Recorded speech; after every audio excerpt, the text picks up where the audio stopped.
Bonjour, je suis Francis Adolphe Bichoka, économiste, consultant, entrepreneur social et auteur de ce livre intitulé Le solidarisme, une solution intégrée aux problèmes du développement économique, ouvrage dans lequel j'expose un nouveau paradigme de développement qui soit alternatif à la théorie socialiste et à la théorie capitaliste.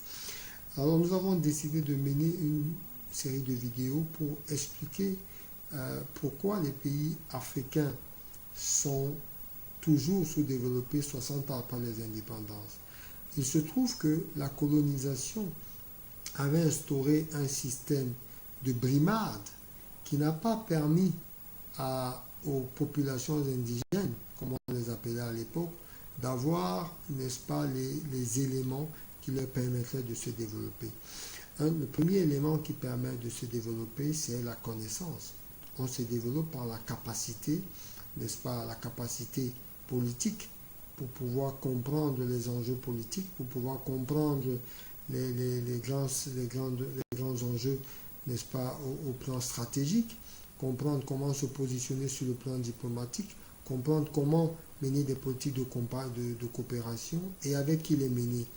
Or, lorsque des pays comme le Zaïre ou le Congo démocratique accèdent à l'indépendance, selon les dires même de l'ex-président Mobutu, il n'y avait pas 5 diplômés d'enseignement supérieur. Donc, en près de 100 années de présence, les Belges n'ont pas permis l'accès à la formation supérieure des Congolais. Et il n'y avait donc pas 5 diplômés d'enseignement supérieur.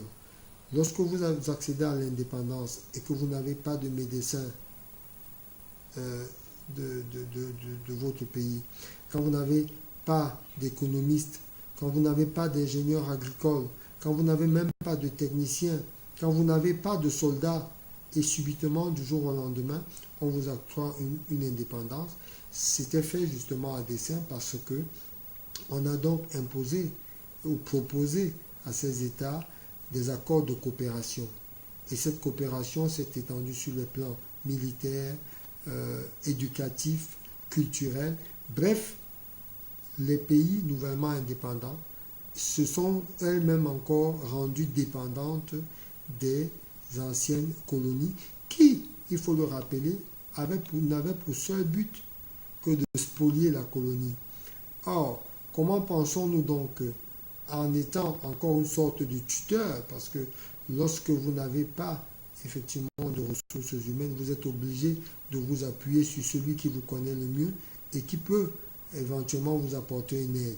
Voilà comment les pays africains ex-colonisés se sont retrouvés sous une forme de tutelle ou de parrainage des pays anciennement colonisés qui, de ce fait, ne pouvaient pas accepter de perdre les avantages qu'ils avaient déjà acquis lors de la colonisation.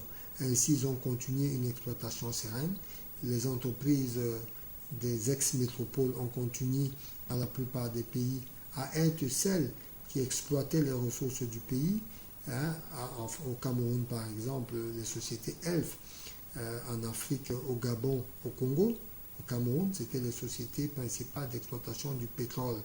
Nous avons eu le groupe Péchiné, qui était le propriétaire de l'usine d'aluminium, n'est-ce pas, des DEA, et la plupart des grosses autres entreprises, les brasseries du Cameroun, les banques étaient, n'est-ce pas, les anciennes banques françaises pendant la colonisation, qui ont continué à être les principales banques après les indépendances.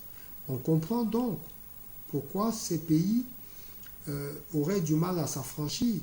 Parce que si vous regardez les autres pays, les pays tels que la Corée a eu un peu de coopération avec le Japon, un peu les États-Unis, mais de façon, si vous voulez, de façon très très forte, ils se sont retournés sur eux-mêmes, ils ont mis en place un système protectionniste et ils se sont donné eux-mêmes les capacités d'être maîtres de leurs ressources et d'être maîtres de la transformation de ces ressources. C'est ce qui n'a pas été le cas des pays d'Afrique subsaharienne. À ce titre, vous allez constater que la plupart des industries, les quelques industries de transformation qui existent ou qui se perpétuent en Afrique noire sont des multinationales appartenant pour la plupart aux pays à l'ancienne puissance colonisatrice. Donc on peut, sans risque de se tromper, dire que les colons, pendant leur présence, se sont assurés, n'est-ce pas, de doter la capacité aux populations locales de pouvoir s'autogérer. Et une fois les indépendances acquises, elles se sont assurées de mettre en place des hommes liges, des hommes qui n'avaient pas une très grande envergure et surtout des hommes qui ne les avaient pas combattus au plan des idées. Donc on s'est assuré d'avoir des personnes qui allaient être des simples exécutants et effectivement c'est ce que ces présidents, ces administrations ont continué de faire jusqu'aujourd'hui et la structure des économies subsahariennes est restée la même que celle de l'époque coloniale où on avait simplement à produire, n'est-ce pas, des matières premières agricoles telles que le cacao, le café, ou alors des matières premières minières telles que le bois ou les autres minéraux exploités par l'ancienne puissance coloniale. Et on se rend bien compte que c'est pourquoi nous avons constaté que le produit intérieur national, le produit intérieur brut par habitant n'a pratiquement pas augmenté depuis l'époque de l'indépendance jusqu'aujourd'hui, depuis l'époque coloniale jusqu'aujourd'hui. Et on a vu qu'en Afrique subsaharienne, on est parti environ d'un produit intérieur brut autour de $1000.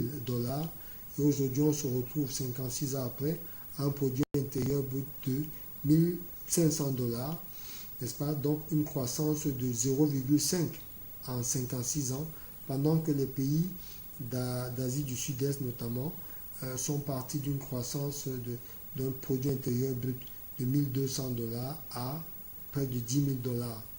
Donc une progression de près de 9 fois. Et il y a des cas encore plus spectaculaires comme celui de la Corée du Sud qui est parti de $944, donc moins qu'un pays comme le Cameroun, à $25 500 en 2016. Donc voilà ce qu'on peut dire sur les effets de la colonisation sur, n'est-ce pas, la gouvernance des pays africains. Mais faut-il en rester là?